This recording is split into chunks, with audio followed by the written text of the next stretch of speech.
Hello and welcome to Athena Rising Season 2. 85% of podcasts fail to make it past 10 recordings, let alone to another season. So we are grateful to still be on this platform. To those of you who have been listening to us since day one, thank you so much. If you're an Athena Rising listener, things are a little bit different for Season 2. This is the season of allies. And for these episodes, we are interviewing powerhouse male lawyers. Why are we interviewing men on a podcast called Athena Rising? Well, because without allies, we will never bridge the opportunity gap, the pay gap, and the wealth gap that exists between men and women in corporate America. That is the reality of the professional world we live in. And for many of us, our mentors are men. So why not interview them and get to know them a little bit better? We are also leaving behind our 36 questions format. We are moving towards a conversational structure in our allies interviews. Our first guest needs no introduction. He is one of the best criminal defense lawyers in the country. You'll hear that from judges, prosecutors, and defense attorneys alike. He does something all defense attorneys want to do. He wins cases at trial. And he lives in our backyard, sunny Miami. Without further ado, welcome Matt Menchel to Athena Rising. Matt, you're on. Thank you. Thank you, Matt. Thank you very much for inviting me. I'm very honored to be an ally on this podcast. Thank you for being an ally, and thank you for agreeing to do this. We know your time is extremely valuable. So we'll get right to it. Matt, you're widely known and recognized by everyone, as Marisol has stated, as a top-notch criminal defense attorney. But what people seem to forget about you sometimes is before you joined Cobra and Kim in 2007, you were what many would call as a career prosecutor. You spent over 11 years at the Manhattan DA's office and nearly a decade at the U.S. Attorney's Office here in Miami. While there are tons of defense attorneys who are former prosecutors, very few of them were prosecutors for 21 years. So why did you make this switch after being a, quote, career prosecutor? Yeah, it's a great question. And I almost didn't. I very much loved being a prosecutor, and it was more than just a job for me. It definitely felt like a calling and definitely felt like a part of the fabric of who I was, part of my identity. But at the same time, in the 20 years I was a prosecutor, I always had great admiration and respect for the defense bar. And I always recognized, even from a very early age of my career, that they had the harder job. I think the more challenging job, the job that required far greater creativity. And I dabbled with the idea many, many times of perhaps going out in some fashion onto the defense side. But I never felt the right opportunity presented itself until Steve Cobry and Michael Kim came knocking. What was it about that opportunity that felt right? So Steve Cobry and his wife, Karen Kornfeld, are two of my closest friends. They're more like family to me than they are friends, actually. Steve was a colleague of mine in the Manhattan DA's office, and his wife, Karen, before she was his wife, was my law student when she was in law school. So I knew them both very, very well. And they started the firm, I think, in 2003. And fairly soon afterwards, we started talking very seriously about the prospect of me joining. And what made it super enticing was I had been told by other colleagues of mine who had left the DA's office at that time that the fact that you may or may not be a good trial lawyer is really nothing that is of interest to most firms. And I guess that's true because most firms don't really ever wind up going to trial in cases. So what made it particularly enticing, besides my personal relationship with Steve Cobry, was this was going to be a real trial. This was not just going to be a litigation firm. It was going to be a trial firm. And they were recruiting me specifically to be and to act as their lead trial counsel. By the time I was talking to them, they already had cases lined up and ready to go for trial.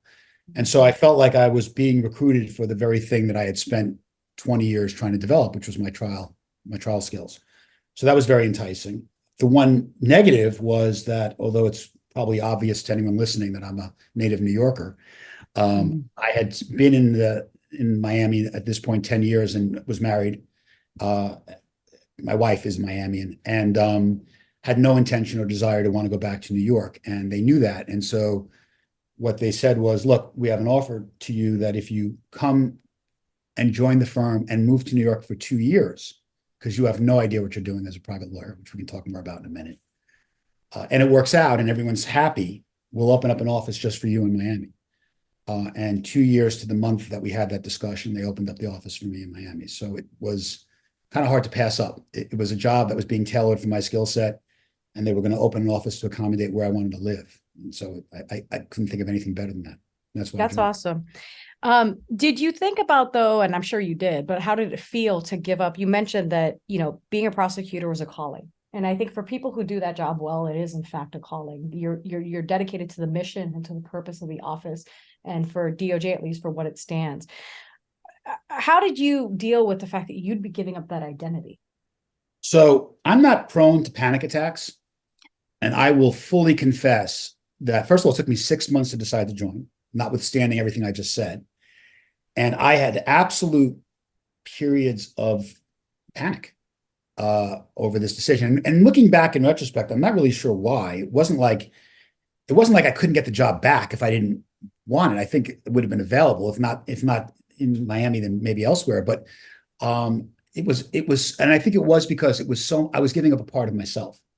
Right. And I remember when I joined the office, the firm, and I like to talk to people on airplanes because I think it's important from a jury perspective to just talk to people, learn about where people are and they're thinking about things. And whenever someone would ask me the first couple of months I was at Cobra and Kim, well, what do you do? And I'm not making this up. My answer would be, well, I was a federal prosecutor.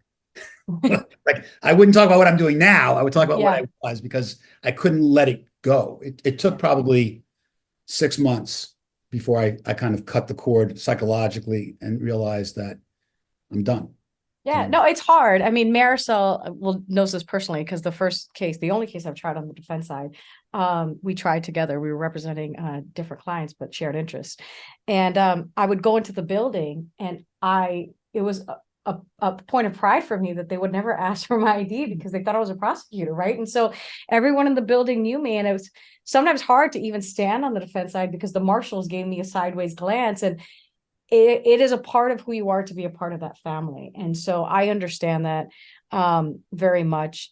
When you switch sides, did you feel like you were going to be giving up the white hat? Or did you feel like you'd be losing a part of that family you had built at the U.S. Attorney's Office?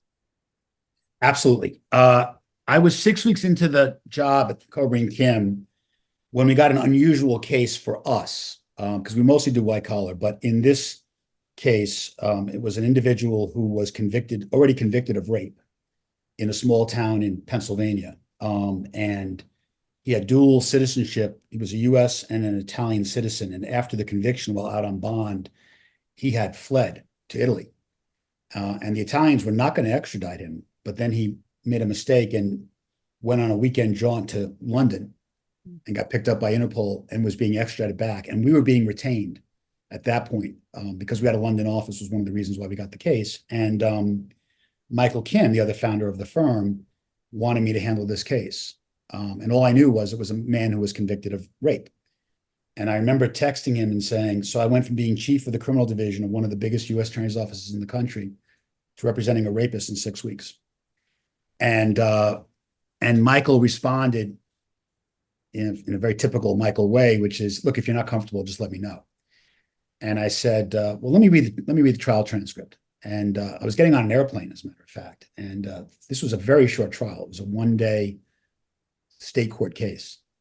And by the time I landed, I think I was flying from Miami to New York. By the time I landed, I told Michael that if he gave that case to anybody else, I'd kill him.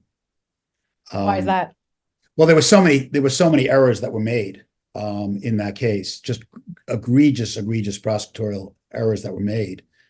And in fact, we wound up getting the case reversed by the trial judge. We didn't even have to take an appeal because the judge himself recognized the errors, and something I was very proud of. But yeah, I definitely had that problem. But as time has gone on, I've always felt being a defense attorney was honorable, but I didn't know if I could be the one to represent people charged with serious crimes. And as time has gone on, I don't think there's anything more honorable in our profession than to represent individuals who are charged with serious crimes. Matt, I will tell you that listening to you talk, it's shocking because I find that a lot of prosecutors have a hard time switching over to the defense side, but I've never, in the time that I've known you, found you to be one of those individuals. You are really a criminal defense attorney's defense attorney, and you go in there and fight. So it's shocking to my ears to hear you say all this, but your career as a defense attorney has been successful. And it's hard to imagine for me, you doing anything but being a criminal defense attorney. But I want you to take me back to when in 2007, when you were leaving the U.S. Attorney's Office, were you scared that you weren't going to succeed as a criminal defense lawyer? Yes, but I want to be clear about what we mean by success. I wasn't afraid. I knew that I actually think that my skill set is more married to being on the defense side. I like to cross-examine. I like to inject a lot of life and personality into the process. But I had no clue what it meant to be a private lawyer. So I wasn't afraid of the trial aspects. What I was afraid of was everything else. I didn't know how to manage clients. I didn't know how to pitch for cases. I didn't know how to ask for money. All the things one has to do in private practice. And to be clear, the firm is not just a white collar shop. We have a robust, commercial practice, and a lot of the cases that I actually try are on the civil side. So this applies equally, whether it's civil or criminal. But I would say for the first 6 months to a year, I told my wife, if not daily, certainly weekly, that I was probably going to quit. I don't think I've ever told this to Michael Kim or Steve Cobry, because I felt very inept at all those things. I didn't know how to develop business. I didn't know how to pitch for a case. I didn't know how to talk to clients, because I never had a client, right? Our client was ephemeral. It was the people of the state of New York or the people of the United States, but I never had any of that. So I was super fortunate because these guys had figured all that out. I don't know how, but they had. And their decision to say that my coming to the firm was predicated on joining them in New York was absolutely essential. I would have for sure floundered and failed if I had not sat and watched and tried to absorb in as much as I could, watching those two guys develop this law firm and build it. For women, it's very hard for us to ask for money because, at least me, I always feel like I'm not entitled to it, or I'm afraid that they're not going to pay me. So how did you learn to be comfortable asking for money, and who taught you that? When I say asking for money, we're talking about with a client? Yes, Yeah. with the client. So look, the one thing about, and I don't want to make this a pitch about Cobry and Kim, but one thing about the firm I think that's really unbelievable is the attention and thought that is given to each of these things. We're trained in it, right? We actually practice it. We actually do simulated experiences where Michael and Steve would play the client, and I'd have to be on a phone call with them discussing what the retainer was going to be, and they would be very difficult clients. So this was something that we actually practiced and were taught. It isn't something that I just learned intuitively. I had no intuitive sense of it. I don't think I had an entrepreneurial bone in my body before I joined Cobry and Kim. It was not in my nature. But now, it's I don't even think about it. In fact, more often than not, it's the client that's saying to me, I find this very uncomfortable. And I'll say to the client, I understand that you do. I actually don't. This is our livelihood. This is how I provide for, along with my wife who also works, but how we provide for our family. And my fee is my fee, and no hard feelings if the fee is just something that's not in the ballpark of what the client's expectations are. That's totally fine. And that also is one of the things I learned from Michael and Steve. I think the hardest thing in our job is turning down work, right? Turning down business. They were extremely disciplined about that from the very beginning. They knew that they wanted to be in a certain echelon within the legal community, and that meant turning away work. Work, not only necessarily because, by the way, it might not have fit the price point that we were trying to achieve, but it might not have fit the business model and the type of work we were trying to do.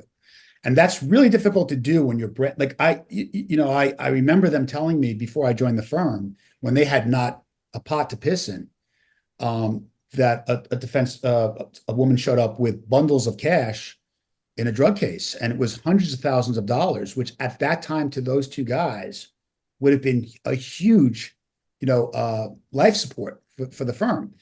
And they had a real gut check moment where they said, that's not who we want to market that we are to the outside legal community. And so they said no. And that's not easy to do when that money really matters to you at that moment in time. So I learned that from them, to have the discipline of just sort of sticking to what it is you're trying to achieve in the market and hoping that, the market will come to you as opposed to the other way around. Do you ever, though, fall in love with a case or an issue but it doesn't fit within the model of the firm and then you can't take it? Yes. And in fact, right now, me and Adriana Riviera are in the process of having to transition a matter that we feel very strongly about the client, about his position. But unfortunately, we just can't make the economics work. And we actually think he would be better served in a different model where that money that he has is going to go a lot further. He'll get more bang for his buck given the fee structure at another firm than he would with ours. And so this was not an easy decision. This was one that was made over months. And there are times when I've taken cases at a loss if I feel it's the right thing to do. But in this particular instance, for a lot of reasons, we had to give it away. And it hurts to do that. I hate to do that. Mm-hmm. Those are difficult decisions to make, Yeah. But I mean, I guess that's what's best for the client. Yeah. And before I move it over to Vanessa, because I've strayed off topic, but one last question, Matt. Do you, now that you're on the defense side, do you try cases differently once you move to the defense from the time that you were in the government? No. And that was something, by the way, very interesting. I will tell you something that I thought, and that I was going to have to. I thought the beauty of being a prosecutor, and I used to say this, the beauty of being a prosecutor was I never had to utter a word in court that I didn't honestly believe was the truth. And I thought that once I went to the defense side, I would have to sacrifice that. I can honestly say to you with this completely straight face that I have never uttered a word in court on either side that I didn't 100% believe in what I was saying was the absolute truth. And I will abandon certain arguments because I know I don't believe in them enough to deliver them appropriately. And that's hard. In criminal defense cases, you have to find where those truths are, those levers are that you can push and hold on to. But I have been wrong about that. I found that I did not have to sacrifice my integrity or what I believed in. So I tried the case exactly the same way. Vanessa and I were talking offline before this about this concept. A lot of prosecutors feel that they shouldn't expose who they are in the process of being, they feel they have to be stiff, that's sort of an expectation. I bucked against that from the very beginning. I think that all good trial lawyers, civil, criminal, defense, prosecution, what makes them effective in part is their willingness to show themselves, to be a little naked in front of the jury, if you will, to show who they really are as a human being, because I think that'll resonate. And I was not afraid to do that as a prosecutor. I found it was only to my benefit to show them that I'm a full-fledged, fully formed human being. And not be afraid, by the way, to show even empathy to a defendant when I was a prosecutor. One quick war story. I was trying a case involving an eye doctor in front of Judge Middlebrooks many years ago, and my dad and mom came to the cross-examination of that doctor. And at the end of the day, when I spoke to my dad, he said to me, "This is a real tragedy." And I was, "What?" It's tragic. This guy with all this education went to the best medical school in the country and got one of the most difficult fellowships as an eye surgeon, and he threw it all away. I said that in closing. And I wouldn't have said it if he hadn't shared that thought with me. Because I thought if he feels that way, certainly some of the jurors feel that way. And I remember when I was delivering that the court reporter started to cry. Wow. So she clearly felt that way too. Wow. That's powerful. You said that you feel like you've never had to give up, being honest, being truthful, switching to the defense side. Does that sometimes butt against what your clients want you to do? And if so, how do you manage that? Look, that's a great question. And there's two philosophies behind this, right? There are certainly lawyers who take the view, and I'm not saying it's the wrong view. It's just not a view I ascribe to, which is the client wants me to do something in court. And it's not unethical, and it's not in any way improper or procedurally or whatever. I'll do it. That's not me. Okay. And I make it very clear to the client. Obviously, the client has the absolute right to decide whether he or she is going to testify in their own defense. That is their right. But on all other matters, look, I'll tell the client, look, well, I obviously want your input. I value your input, but you're paying me for my judgment. And I view it no differently than if you were hiring me to do cardiac surgery, right? You wouldn't expect the patient, if they were able to be awake, to say, I think you ought to cut left and not cut right. Right? Yeah. You're paying me to make those decisions. And if you're not comfortable with that, I'm not the lawyer for you. You have to trust that and that, by the way, that doesn't mean I haven't gotten into sometimes all out arguments with clients, but at the end of the day, I try to make that very clear. I will listen to you and sometimes you'll convince me, but at the end of the day, you're paying me for my judgment. And if that's not something that you're comfortable with, then I'm just not the guy for you. And I'm okay with that. What's been the most challenging aspect of handling defense work for you? Because, I mean, dealing with clients certainly must have been a change, because then you're right. When you're a prosecutor, you don't have to deal with individuals. Is that the most difficult part, or is there something else that you find is just, well, that's the biggest, aha moment on this side? Yeah, that's another great question. I think this is going to seem to not make any sense, but when I was a prosecutor, the process seemed very predictable. The outcomes seemed very predictable. That's true. That makes And sense to me. suddenly you go to the defense side and it seems wildly unpredictable. And the reason why it seems unpredictable is because you are absolutely convinced that a course of action should lead to X result. And as often as not, for whatever reason, it doesn't. And so I have been really surprised and have really stopped trying to be predictors with clients as to what I'll give them odds, but I have been surprised how often, especially early on, I was wrong about things. It seemed like a very predictable process when I was on the government side, and suddenly it seemed very unpredictable when I went to the defense side. Right. And I can imagine that's part of the fun of being on this side too. It's hard, it's challenging, but that's part of the fun of it, right? It's fun when it's unpredictably good. It's part of it is being hopeful, right? That you're going to have, I mean, I don't know, at least that's what it is for me. I'm hopeful that I have to believe that I could win. If not. Oh, absolutely. You have to have that. But at the same time, I have been, look, I think everybody who was in the government who then becomes a legit defense attorney, right? And I mean, there are plenty of former prosecutors who go into big law firms and do nothing. And I'm not criticizing this. I'm just making an observation. They do nothing but internal investigations, which basically is just putting on the prosecutor hat, but in a private setting. And then they go to the government and they try to cut a deal. Okay. By the way, I've done that myself. Marisol, I had a case where I didn't put on my prosecutor hat, but I tried to convince the government not to bring the case or cut a deal. But that's not the same as really going up against the government and fighting.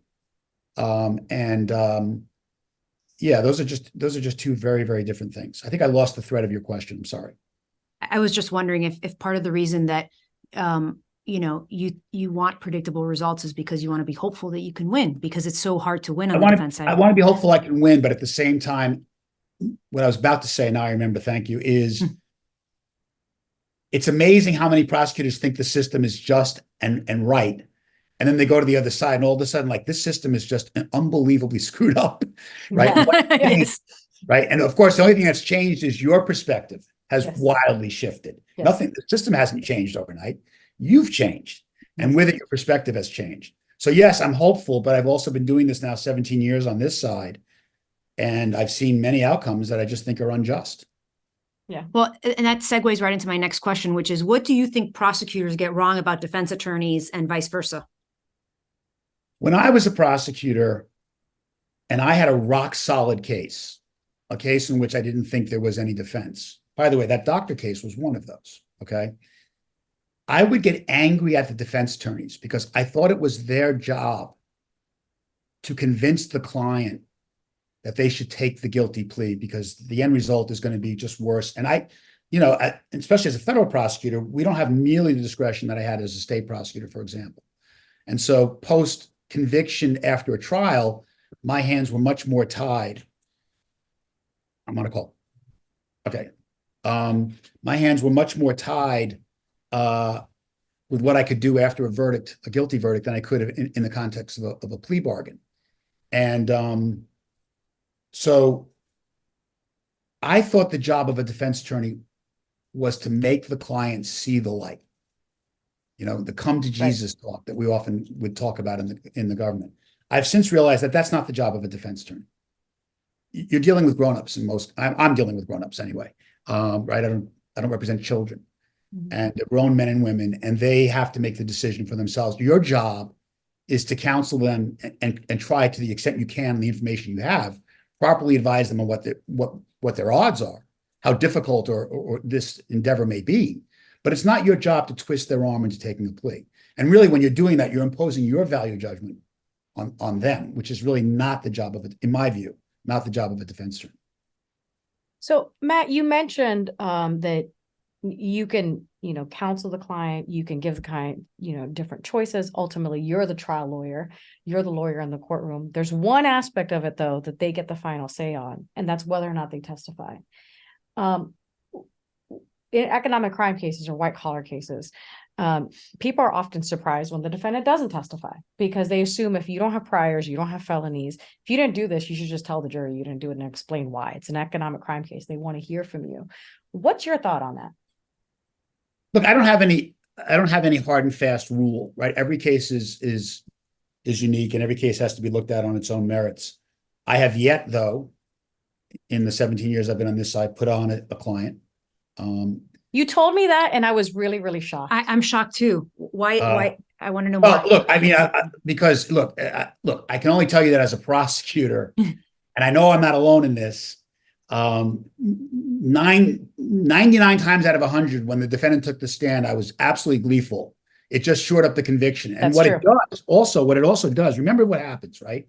In my view, when you put on the client, it's no longer about, and largely, did the government prove its case? Now the focus is, do I believe the defendant? The burden shifted.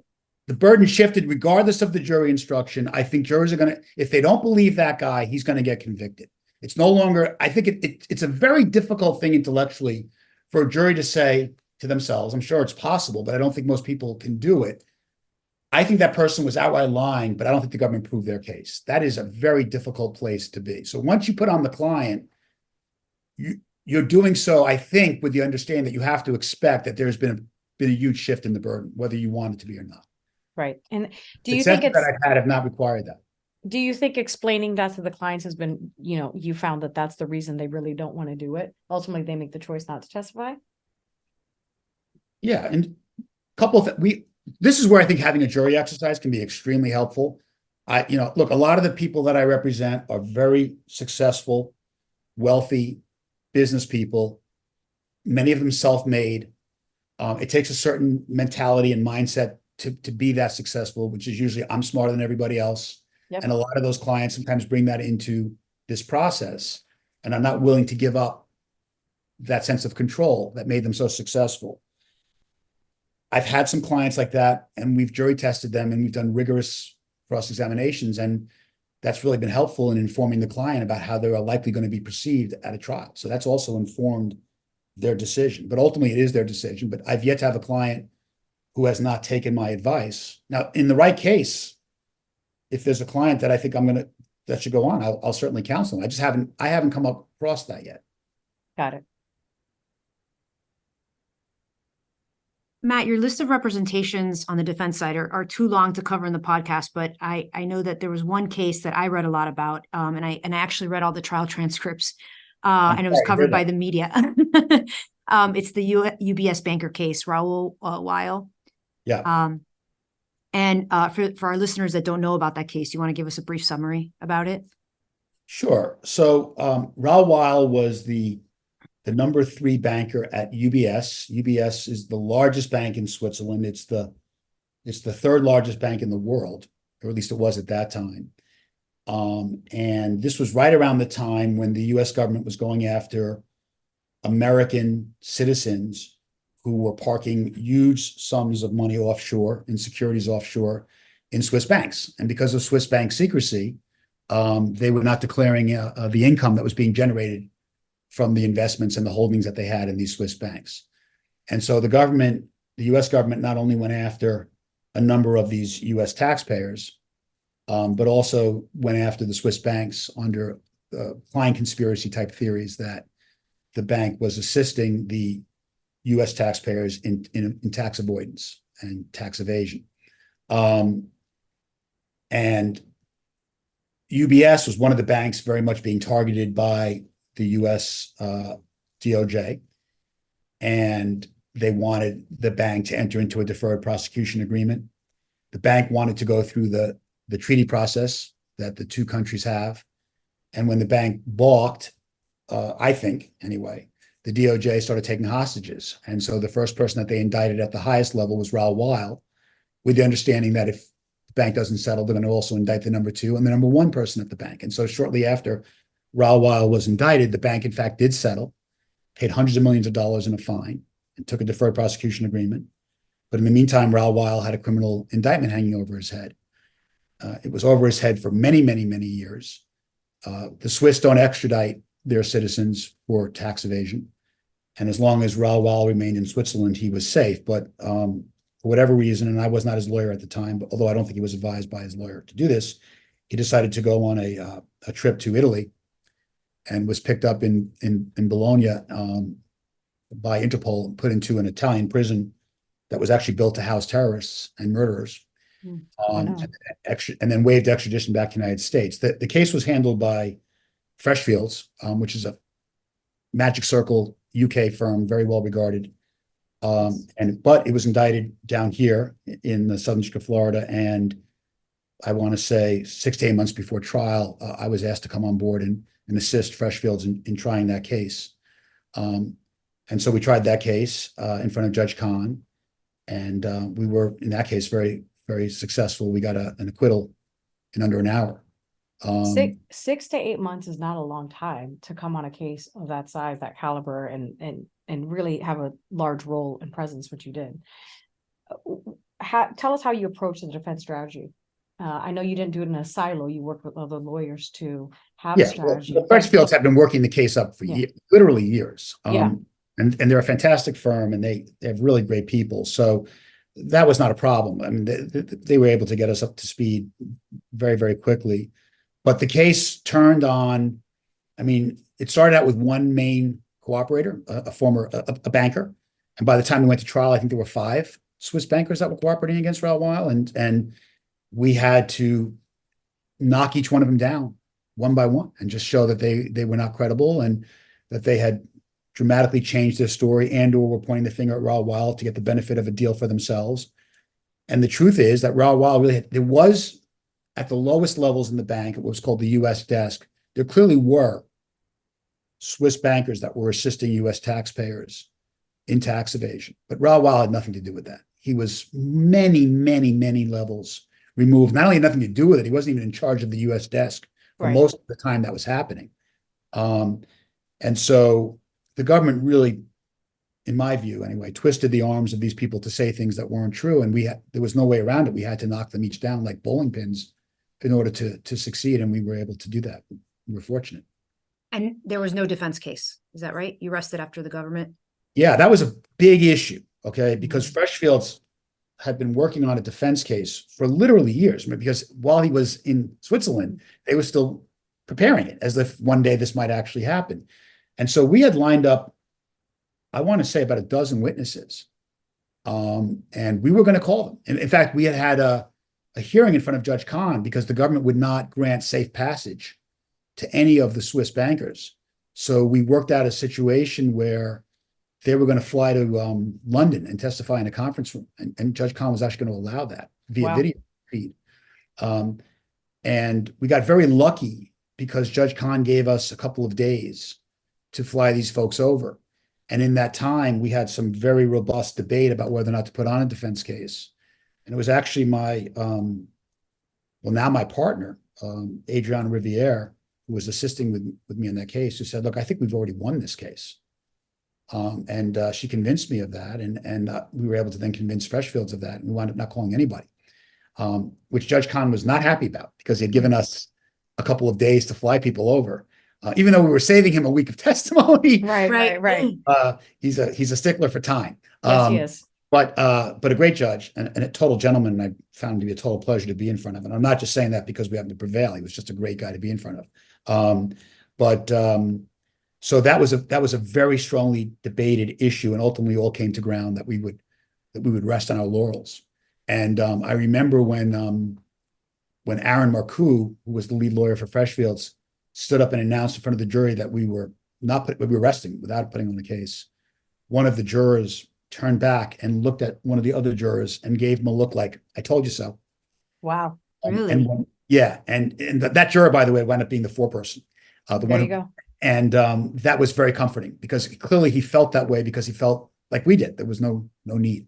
There was no need. Do you use jury consultants, and particularly in the Wild case, did you use a jury consultant? Yes. I will use a jury consultant whenever we have the funds for it. I'd see only upside to getting that information and testing theories and themes and ideas to see how they may or may not play in front of a jury. I'm not, look, as a prosecutor, right? How many times did you get to use a jury consultant? I used one in 20 years. And Yeah, I not use none. There's no money.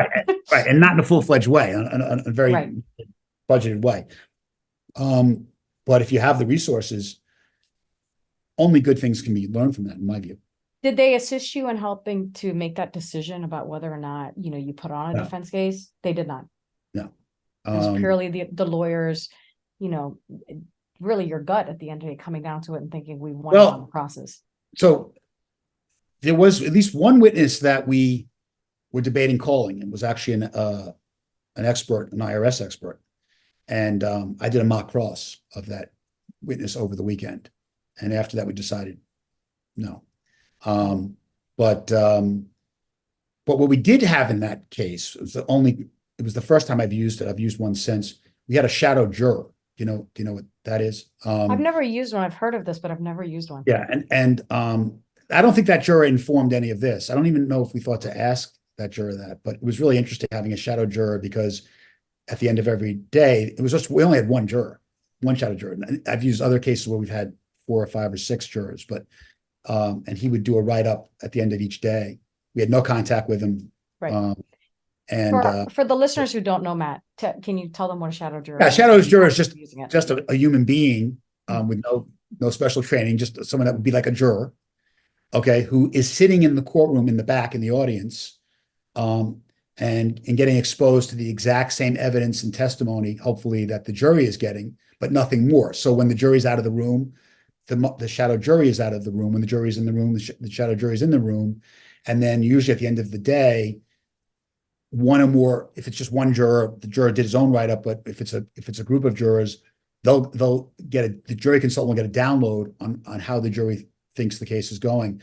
If nothing else, it's also useful because you might think you've made points clear, and the shadow juror will say, "We didn't understand at all what that whole fuss was about, X, Y, and Z." And so hopefully if that witness is still on the stand, you can go back and try to clarify something that may have been unclear. So it's useful. So I imagine since you've tried hundreds of cases, you kind of have a feel for it, and you certainly have a voice in a courtroom, or know what your right voice is. But with every trial, you've got to have, the lessons that you've learned afterwards. Whether you win or lose, you're reflecting and constantly getting better. From the Wild trial, what was the biggest learning lesson for you? First of all, you're right. I think every trial is a learning experience. I will say in all candor that I think when you lose, you reflect much more deeply than when you win. You're not the first to say that. And that's the value of that. I think at the time I tried the Wild case, I think I had close to 30 years of trial experience. Wow. And what I learned in that case, the biggest takeaway was that can sometimes be a liability. And the example that I give is there was another partner at Freshfields named Kim Zelnick, who's a great lawyer. And one thing that we were aware of was that the Swiss banking authority, called FINMA, had done its own investigation of UBS Bank on exactly the same issues and allegations that were in the indictment in this case. And FINMA, while finding wrongdoing at the bank, had fully exonerated Raoul Weil by name. So they actually issued a written report exonerating Raoul Weil by name in the report. In other words, he had done nothing wrong. In fact, quite the opposite. And Kim wanted to get that report into evidence. And she did some research and she wrote a motion. She said, look, I wrote a motion. I think that that report is admissible. I said, there is no way in hell that that report is getting into evidence. There is no way that a judge is going to allow a jury to hear evidence that another tribunal exonerated our client on the exact same issues that are issues in this case. That is a usurping of the jury's function, and it will not happen. Especially Judge Kahn, who's a stickler for the rules of evidence. And she said, will you read the damn motion? As we can do this. And I literally ignored it. And I think the third or fourth time she started to yell at me. She's like, I really want you to read this motion. And so just to placate and satisfy her, I read the motion and I started reading this and I go, this, she's citing cases and she's citing the public records exception to the hearsay rule and how this is admissible. And there are other cases directly on point. I'm like, this can't be. And so I started pulling the case law and she was 100% right. Wow. And when Judge Kahn took the bench, the first thing he said was, when I saw your motion, I said, there's no way that this is coming in. And then I read the case law you cited and realized that you're right. And so that is the danger sometimes of having too much experience. You can be dismissive and lose some of the creativity that I think you should bring to the case because you think you know everything. And so that was a very humbling experience for me. And I never forgot that lesson, is that, sometimes being less experienced can be a benefit. So that I would give as the biggest takeaway on that. So on the defense side, sometimes clients stick with us, sometimes a big loss or a long sentence sticks with us. Is there any client or jury decision or case that has impacted you, that keeps you up at night, and why? Every one of them. Every loss, I think. Look, when I'm a big believer in extemporaneous speech. So I've prepared rigorously for my openings and closings, but I do not try to memorize anything. I do not try to memorize anything. I trust that in the moment, the words will come to me, just like we're having this conversation now, right? They'll come to me and they'll hopefully be articulate, organized, and understandable. But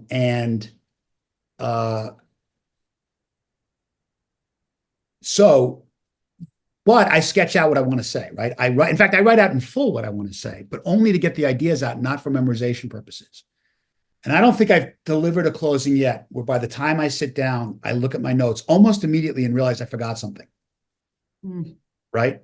Yeah. And when I've lost cases and that's happened, I've always, you beat yourself up. Jesus, I left something on the page. I've made peace with it because I realized that in exchange for being alive and extemporaneous, by the way, it's always a subpoint, right? I've never forgotten to say a critically important thing in closing. It's always a subpoint, usually a subpoint of a subpoint. So it's not usually going to be something that's going to be case dispositive anyway. That's why it's the thing that you usually forget to say. So I've learned to make peace with it, that I am willing to sacrifice one or two thoughts or ideas in exchange for not being locked in and wedded to being memorized.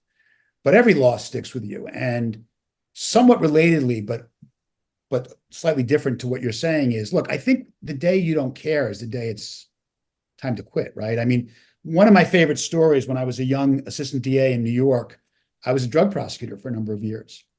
And I tried a number of cases against this one lawyer who was fantastic. He was 10 years older than me, and he was a very experienced criminal defense attorney and had a robust drug practice. Almost all of his clients were accused drug dealers. And we had a lot of cases against each other, and we had developed a bit of a rivalry. He was sort of my nemesis. And as was typical in the DA's office back then, there was a lot of camaraderie within the office. I was trying a wiretap case against this guy. His name was David. Big burly guy, 6'2", barrel-chested, with a black leather trench coat. He wore a black leather trench coat. And he looked like a gangster more than he looked like a lawyer, but he was great. That's a stick. That's a stick, man. It was great.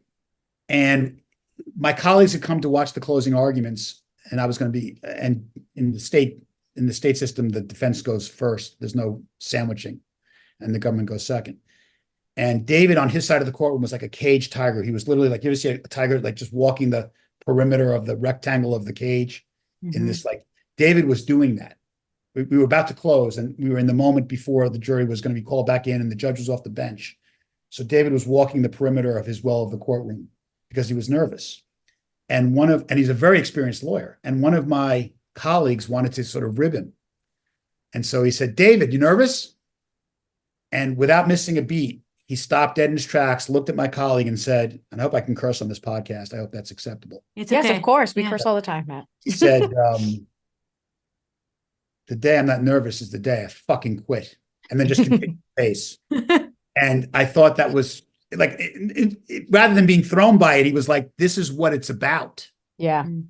He was Right? embracing it. Yeah. He He was was embracing it. Like Yeah. we channel this energy. And so I think the day you stop caring is really, it is the day to quit. Yeah. So all the losses stick with me. And I always wonder what I could have done differently. And, you second guess yourself. I think if you don't do that, you're not doing your job. How do you balance that with your life and your family? How do you balance getting too emotionally invested in the clients that you represent and the losses that you experience? I mean, the losses, you just learn to live with them, like all loss in life, right? But I am horrible at work-life balance when I'm in a trial. Look, the Wild trial, just to go back to that for a second, took place in Fort Lauderdale. I lived in Aventura. That's 15, 20-minute commute to the courthouse. I moved out of my house for 2 months. Yep. Mhm. Okay? I'm not going to be home with a wife and baby while I'm in the middle of this trial. I need to be fully absorbed. And it comes at a tremendous personal cost because I've never been able to figure out how to stay healthy during a trial, Right. how to get enough sleep, how to eat the right food, how to move, exercise. It all goes by the wayside. You figure you could deal with it afterwards. Yeah. But now that I'm 61, I'm starting to question how many afterwards I can deal with. You're still looking good, Yeah. Matt. Come on, man. Right. Alrighty. So some people have superstitions when they're in trial mode. I mean, I learned this from a lawyer when I was at Kirkland, when I was a baby lawyer who always wore a red suit during closings, always. And so I did that every time that I did a trial, whether I was prosecutor or now on the defense side. I wear red during closings. I'm a woman, so I could get away with that. When you're in trial, do you follow any particular superstitions or routines? Is there something that you always do? I don't have any. It's funny you should ask that. So in the DA's office, there was, at least among the men, and maybe the women as well, I don't know, but certainly among the men, there was this very strongly held belief: you do not get a haircut in the middle of trial. Now remember What if that it's like 6 months? well, but that's the thing, right? Most DA's offices aren't true. trying 6-month. We had some in the Manhattan DA's office, but I didn't try those. Most of my cases lasted maybe 2 weeks, 3 weeks maximum. And I remember, I think you know Andy Levy. Yes. When Andy moved down to New York and joined me in the U.S. Attorney's office, we're very good friends. He was trying his first big federal case, and it was many weeks long. And he's like, "My hair, what do I do?" I go, "You get a haircut, Andy. You get a haircut." you can break that. You can break that trend. So I don't have that, but I will tell you one thing that I do that's going to sound really bizarre, but I'll share it. I'm often suffering from sleep deprivation during a trial because I just don't sleep well. You're sort of living on adrenaline and caffeine. And I don't know about you, but my greatest moments of clarity come in the shower. Yes, that's Because true. Mhm. the heat, Because the it's steam, quiet too. Yeah. quiet, it's relaxing, and you let go and you have these ideas. And for years, I used to write the idea on the condensation of the shower. And then somebody suggested I was going to buy a very fancy voice recorder that I could use in the shower that would be waterproof. And somebody said, "Why don't you get a scuba slate?" I didn't know what a scuba slate What was. is that? Yeah. It's just a piece. I think I have it. It's just a piece of, it's just a piece of plastic. Okay. Okay. With a little pencil. And it writes underwater. So every trial, this goes in my shower. I write down the thoughts that I have in the shower. I get out of the shower. I take a picture of that thought. I clean the scuba slate. I put it back in the shower. It's been usually helpful. That's awesome, Matt. Scuba slate. That's great. Yeah. Yours that you just showed us is very small. So if a gift shows up from Athena Rising and it's this massive, massive scuba slate for the holidays, don't be surprised. I've got plenty of these actually. I've got. Oh, you do. Yeah. All Yeah. shapes and sizes. Look at you. So, Matt, it's very different picking a jury in the state side versus federal. In federal court, you usually only get 20 minutes to question the jury. How do you approach effectively picking a jury on the federal side when you really don't have a meaningful opportunity to voir dire them? It's very difficult, and you're absolutely right. Look, in the state system, I could take sometimes 2 days to pick a jury, and judges didn't bat an eye with that.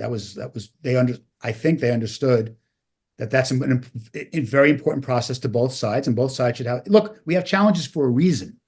So this is one of my pet peeves. I don't understand federal judges who somehow think it's inappropriate to allow lawyers to talk to jurors. But the answer to your question is really dependent on what I'm allowed to do with that particular judge, right? Some judges don't even allow that. They just allow you to ask follow-ups, and not even follow-ups directly. You have to go through the court and ask the court to do a follow-up. But if I'm allowed to speak to the panel directly, and I've only got 20 minutes, I'm going to address it to the entire venire, not just the 12 jurors or 14 jurors sitting in a box. And I'll try to come up with a list of what I think are the most important questions and see if I can get hand raises. Right, because look, more than anything, right, most jury consultants will tell you that jury selection is a process of deselection, right? It's about trying to get rid of the jurors that you think you definitely don't want, as opposed to trying to get the ones you do.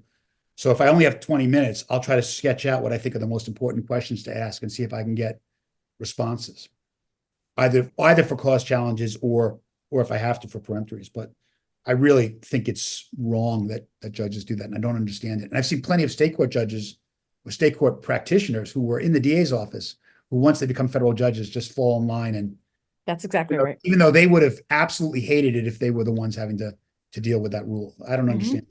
Yeah, I mean, I get the sense it's moving the docket along, but yes, you're right. It comes at a tremendous cost to everybody. So most of your cases now certainly have intense media coverage. Has trying a case and the way you try a case, the style, your approach, how you operate, even your relationship with your client, has that changed under the spotlight and with media attention? No, not for me. I almost never talk to the press. I mean, I think in a while I made a statement after the verdict, but I'm really not aware. I don't read any press while I'm in the middle of a trial. I don't think it's useful. They never get it right. They always have an agenda. I mentioned this story, I think, on another podcast with David Marcus, but this is an actual true story. When I was trying the Weil case, the first cooperator was testifying, and he said a whole bunch of salacious things, none of which had anything to do with Raoul Weil, but about how Swiss bankers were coming over to America with toothpaste tubes full of diamonds, double encrypted laptops that would literally explode if someone tried, like what we call James Bond stuff, like really crazy out there stuff. And when I stood up, and while I got a lot of press coverage in the business media, not so much in the local media, but in, Reuters and Bloomberg and Wall Street Journal, and as well as French, Italian, German, and Swiss press. And when I stood up to do the first cross-examination of the first cooperator, the entire press corps, I didn't know this, I wasn't paying attention, but someone told me the entire press corps got up and walked out. And I got an email or a call, I can't remember now, from one of the press people saying, "Can you let me know when you're finished with your cross-examination so I know when to come back to the courtroom?" Wow. That tells you everything you need to know about how fair the media is when they're covering a story, right? They wanted the sound bites. They didn't want to necessarily accurately report what was occurring. And that's why, by the way, you see all the time what seem to be crazy verdicts when they're highly publicized cases, and you always hear the talking heads on media say, juries are notoriously unpredictable. They're really not. If you were following the case, look, my experience in almost now 40 years, I haven't always agreed with a jury verdict, but I can't tell you that I've ever been absolutely shocked by a jury verdict. Not if you sat through the trial. They usually get it right. Or they're trying to, at least. Definitely trying to. Right. Mm-hmm. I do want to challenge you a little bit on your approach with the media, because there's some defense attorneys that'll say, and even prosecutors, I mean, even the U.S. Attorney's Office seems to be doing much more media coverage and press than they had in the past, that would say, look, we live in a day and age where the average juror today is not the same as the average juror 10 years ago, 15 years ago, 20 years ago, when it's, yes, they all get instructed to not do their independent research. They get instructed that they must only consider the evidence in the courtroom. But look, they're not robots, and they'll hear things, they'll see things. It may affect them. Why not feed into the sound bite? Why not give it to them if you know there's a possibility that they may be tracking the case? Well, I think two things. First of all, at least in my experience, anybody that has publicly admitted, I say publicly, admitted in the process of jury selection that they've read about the case.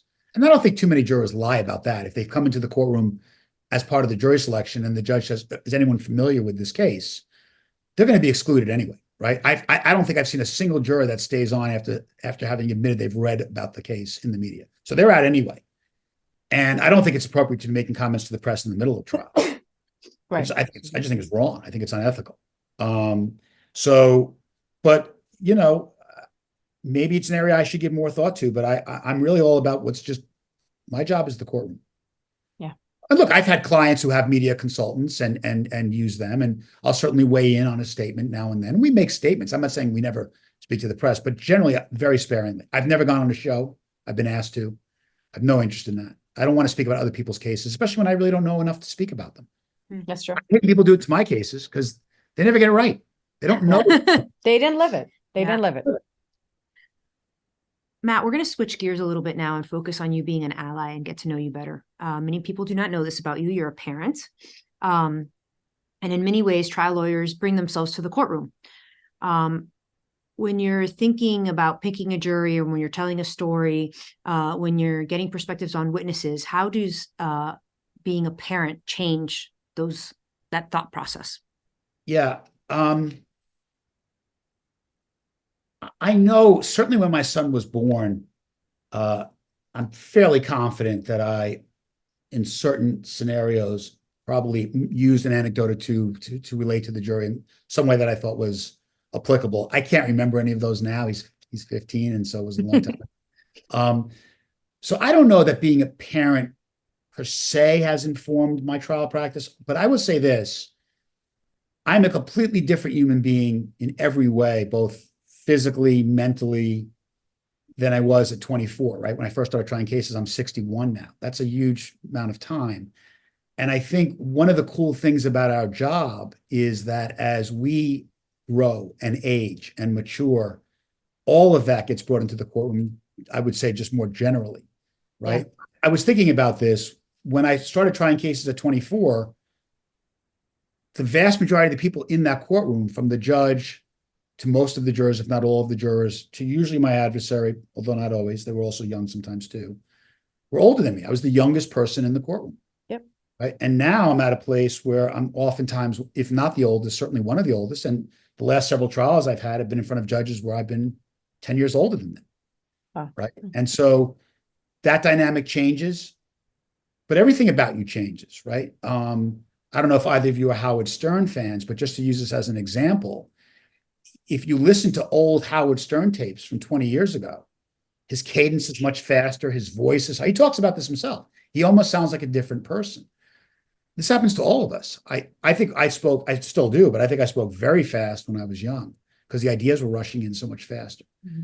Right? As you get older, you get wiser and you also slow down that process. Some of it's age. You're trying to remember things, Matt. That's what's happening, okay? But so I think all of that you bring into the courtroom. I think that's what's cool about the process is that you have to have a sense of where you are, right? When I was 24, there were certain things I couldn't say even if I wanted to. Right, because it would sound disingenuous. It would sound wrong. I played into my inexperience when I was young, and now I try to play into, hopefully, the wisdom I've developed and lessons I've learned as I get older. Do you ever share anything personal with the jury?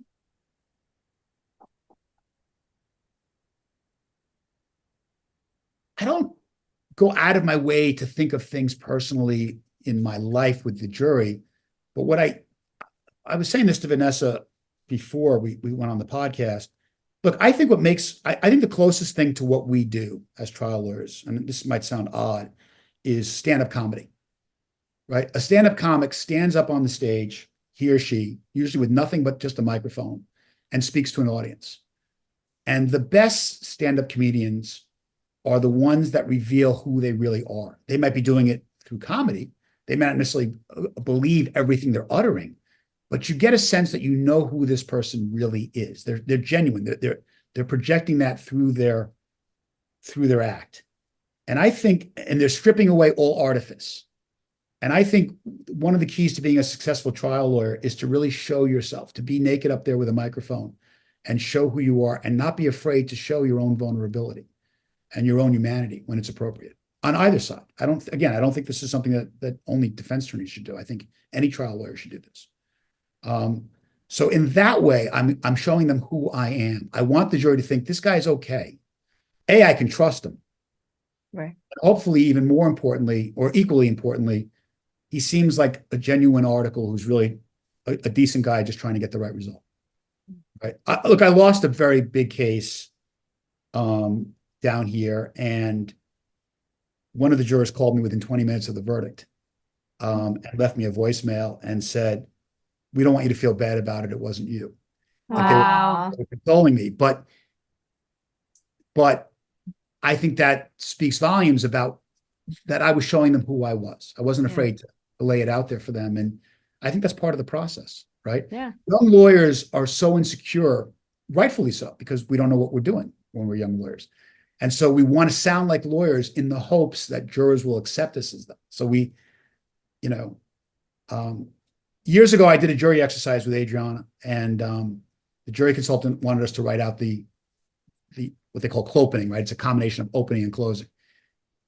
And so I wrote it, again, not to deliver it verbatim, but so the jury consultant could read it. And Adriana was helping me with it. And I had a line in there, and the line said something like, "Now, folks, as we've been discussing," right? And Adriana said, "I don't understand that line." So what don't you understand about it? She said, "You're the only one speaking." Oh, there's no discussion. But we're having a discussion, right? And when I actually delivered the mock clopening, I got a lot of nonverbal head nodding, people being engaged. And I said to Adriana when I walked out of the room, "Now, was it a speech or was it a discussion?" Right. Mm-hmm. And she said, "I understand." Right. That's interesting. So, and you can't do that sounding like a lawyer. Right. Right. You can't do that by saying the government when you're the prosecutor. I never referred to myself as the government. That seemed very odd. So you just talked about that interaction with Adriana. You do love mentoring young lawyers. A lot of people may not know this about you, but you spend a lot of time doing that. At Cobra and Kim, you founded the Trial Advocacy Center, which I assumed is modeled after NITA, the National Institute of Trial Advocacy. And you just take generally a lot of time out of your very busy schedule to mentor young people. Why is this so important to you? I think two things really. One is people did it for me, right? I think about my first bureau chief, who was a legend in the DA's office, and every single trial, even when I left his bureau, I went to him for trial advice. And he never turned me away, and took the time. And also, I just love teaching. And the reason why I love teaching is because it makes the material fresh for me, right? There's nothing more gratifying to me than when you show somebody a technique or get them to think about doing something in a way they haven't thought of before, and seeing the light go off in their eyes, the way it did when it went off in my eyes for the first time, getting that information, it keeps it fresh for me. So there's also selfish reasons behind it. I feel it keeps me still enjoying it, but I love to teach. There's always talk about the pay and wealth gap, and it's real in our profession. And I think the statistics are that women make 25% less than their male counterparts. And the only way that we're ever going to close that gap is with allies like you helping women work to just get equal pay. What can allies do to work towards this goal? Well, I think and by the way, I don't pretend to be an expert on this subject. It's a very important one. But I think in the first place, just knowing that fact. Look, I don't think it was true in the DA's office because we all got the same horrible salary. And I don't think it's true at Cobra and Kim. But I think just first of all, being aware of that fact and obviously doing what you can as a male partner in a law firm to make sure that that's not happening. Look, I love working with not only women, but I love working with a diverse pool of people in any case I can, because I think part of being a trial lawyer, again, is thinking outside of your own head and trying to see how others view what it is you're doing and how it's being received. And I think it's only a detriment to our profession to have as much diversity in it as possible. But I don't profess to have any magic bullet for this problem. I'm aware of it. And I think it's something that men ought to be more aware of, and men ought to take conscious steps to make sure it doesn't happen in their shop. In order to bridge the wealth gap and the pay gap, you really got to also bridge the opportunity gap, because, part of the argument is women aren't getting paid, as much as men because their level of experience is not as high and they haven't gotten that yet. Well, you got to give them opportunities to do so. In our profession, sometimes it's really hard, especially on the defense side. Of course, this is not happening in the government where everyone's lockstep, but in private practice, it's hard to sometimes get that opportunity when you're on cases and the men wants the opportunity too, right? Or they're the one who the client's hired, or the client goes to them first. What steps can allies take to help close those opportunity gaps as you see them? Well, look, I think in our firm as a whole, one of the things that we really try to do is when we assemble a team, everybody has a role with the client. So if we have a call with 3 or 4 lawyers on the call, we always plan out in advance who's going to be talking about what issue with the client.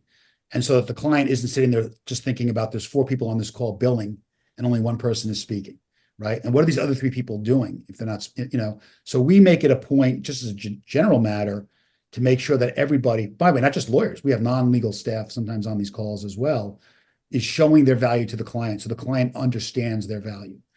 But it's not difficult. I mean, you have someone like Adriana, right? I mean, look, Adriana was an associate in the Wild trial, okay? She was the only associate that I had on that case. Freshfields had an army. Yeah. Okay. And when Aaron Marcoux in the case ended, he turned to me and he said, I wish I had an Adriana. That is a true story. And shortly thereafter, I wasn't the only one, but I pushed very hard for her to be partner. And there's very few cases I take without Adriana. Yeah. I mean, you both have been on cases with me.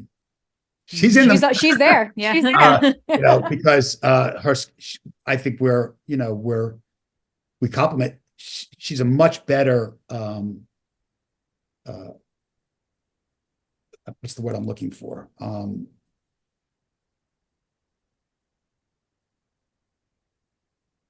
She's certainly much better at running and managing a case than I will ever be. For starters, just the day-to-day running of a case, which is extremely important, is something she does much, much better than me. But I was going to say technical. She's a much better technical lawyer than I am as well. Right? And the subject matter, a lot of what we do is financial crime, and Adriana has a background in finance that is invaluable. I'm never going to know the finance stuff the way she does, and I rely upon her very much to make sure that I get what I need to get into my brain. But look, I take a certain amount of pride, and I think I can say, and I think I'm right about this, and this hasn't been conscious, but if I think about it, I've probably pushed for more women to be partners in the firm than men. And not because I made a conscious decision to promote women. It's just that those have been the people I've worked with who I felt have really merited it more often. So I'm proud of that fact. There's also, discussion, yes, about the pay gap, the opportunity gap, the wealth gap, but also balance, and recognizing the fact that, part of the reason that there aren't a lot of women at the partner level, equity partner level at certain firms, is not just because they haven't had the opportunity or don't have the clients to get them there, but also there's a lot more going on in their personal life that they have to balance. A lot of professional women also marry professionals as spouses, and their husbands are working, but somehow they still have a lot more on their plate. Do you think that women have more on their plate to balance professionally than men do? And if so, as an ally, what's your view on how that trade-off should work? Personally, my wife is a professional, and there's no question that she does more in the household than I do in the household. No question about it. And from what I've been able to observe of the women in my firm, I think that's largely true among the women in my firm as well. And I think that firms need to recognize that, and I think they need to make accommodations, because those women have value.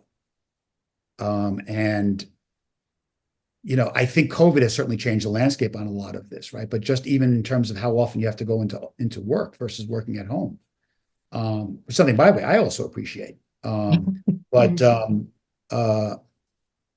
yeah, I don't think there's any question that women more often than not, certainly much more often than not, have a much more difficult time balancing a professional career than men do. And I think that firms ought to be aware of that and ought to take steps to allow and accommodate for that. Matt, if you had to describe yourself in 3 words, what would they be?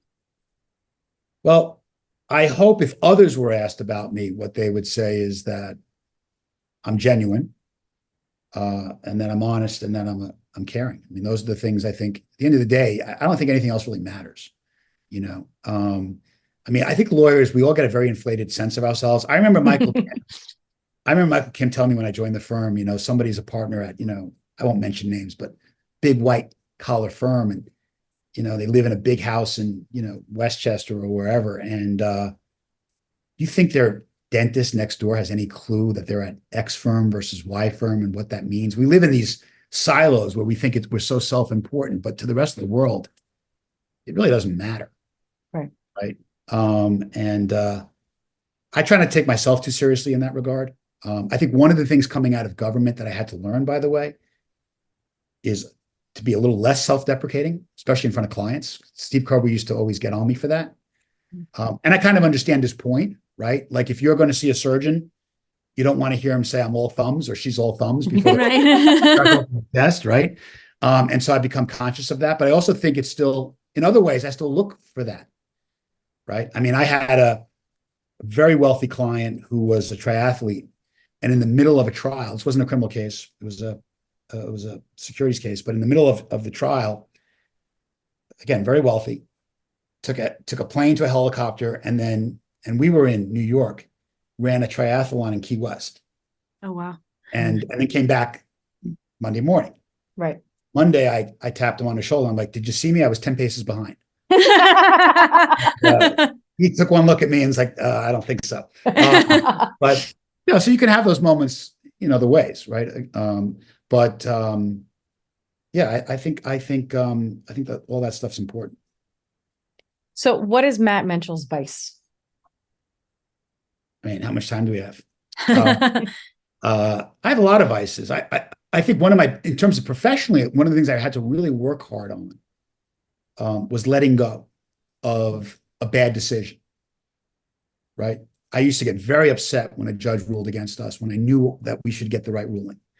And when I think the first case I ever tried for the firm was with Michael Kim, and the judge made a ruling I thought was completely bonkers. And literally he said to me, "It's in the past." It That's had a good just way of happened. looking at it. It had just happened.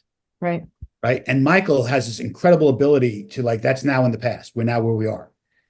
So I've worked on that, but I'm not at that level yet. So I think my tendency is to obsess on things I can no longer change. That's wasted energy. That's definitely that's true. my vices Yep. as a trial lawyer. I'm sure there's plenty of others, but that's the first one that springs to mind. Well, you said that's your professional vice. What's your personal vice?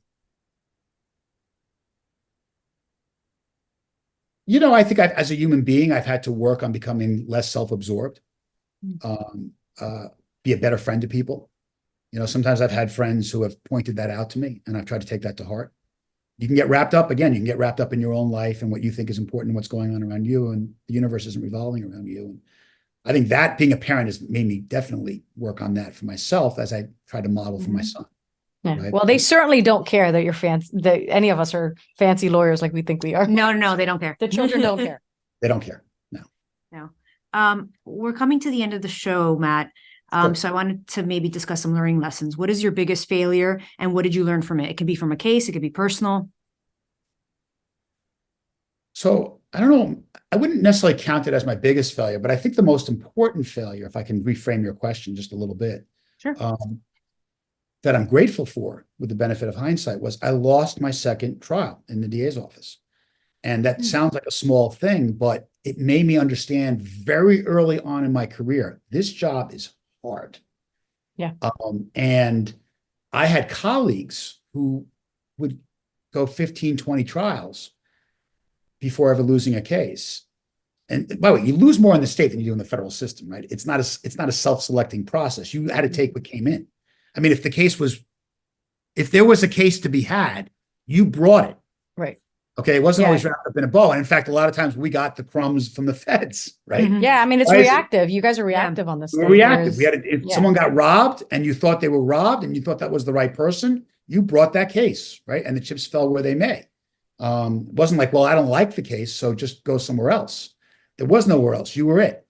So that loss, which I still remember to this day, I remember everything about the case, really made me understand that this is not a process that can be taken for granted, which doesn't mean I haven't had lapses, right? I remember a couple of years later, I was trying a robbery, and it was a cross-racial identification robbery, meaning that the victim was Asian and the perpetrator was African American. That makes the identification just statistically much more difficult. I mean, there's data on that, right?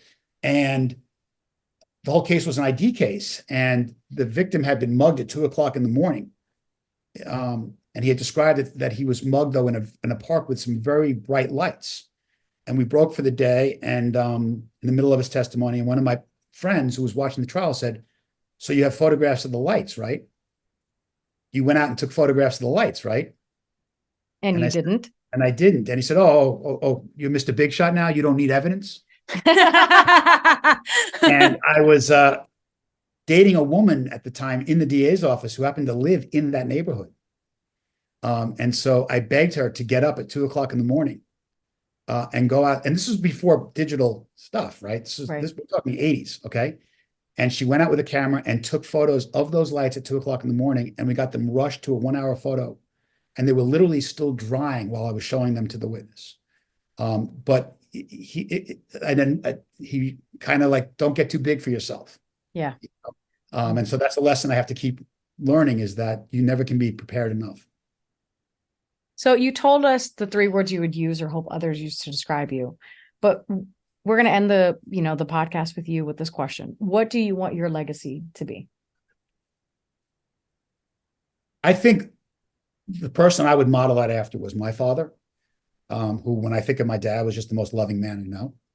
And I would just hope that at the end of the day, again, I think all of this is all fun and it's nice, but at the end of the day, if my son thinks of me and my wife thinks of me the way I know my mom thought about my dad and the way we all thought about him, I'll take it. Aw, that's awesome. That's a great answer. Matt, it's been amazing to have you. Thank you for all your time. Thank you. We know this would have cost us normally like, I don't know, something like $3,000 this time. So we appreciate it. You're fantastic. You're a great lawyer. But honestly, I can say this, having worked a little bit with you now, you really are a genuine person. And I think that legacy that you're striving for, with at least us and the other attorneys that are much younger than you, that you're working on mentoring and reaching out to, you're doing a great job. I'm really appreciative. Thank you so much. That's very kind of you to say. I've loved working with both of you as well. So it's been great. Thank you. Thank you. Thank you, Matt. Take care. Thank you.